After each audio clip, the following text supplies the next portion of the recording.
Electric cars are way more popular today than they were a decade ago, but they still only represent a small percentage of overall auto sales.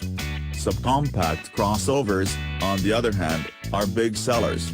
So if an automaker were to offer a subcompact crossover that was also fully electric, would it be a sales success? With the new Kona Electric, Hyundai is about to find out. As the name suggests, the Hyundai Kona Electric is the all-electric version of Hyundai's new Kona CUV. Sized between a Kia Soul and a Honda HR-V, the Kona Electric doesn't look like a half-hearted attempt at an EV, either.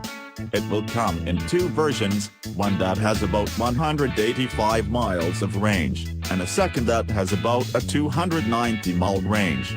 That's not enough to beat the long-range Tesla Model 3, but it's more than the Chevrolet Bolt and regular Model 3 offer. Those estimates are based on the Worldwide Harmonized Light-Duty Vehicles Test Procedure, WLTP, which closely matches the EPA's test cycle.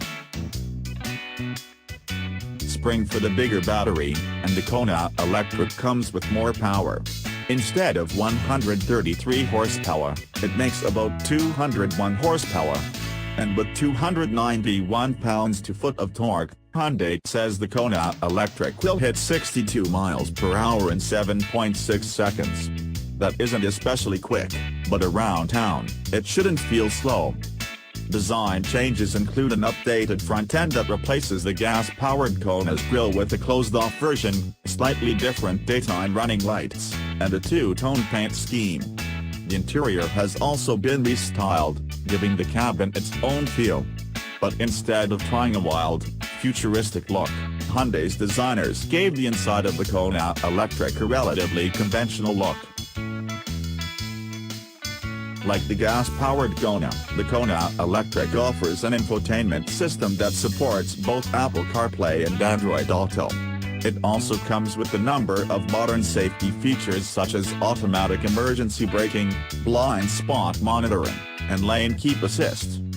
At the moment, Hyundai has only confirmed that the Kona Electric will go on sale in Europe this summer at a yet-to-be-determined price. As for US availability, we've been told to stay tuned.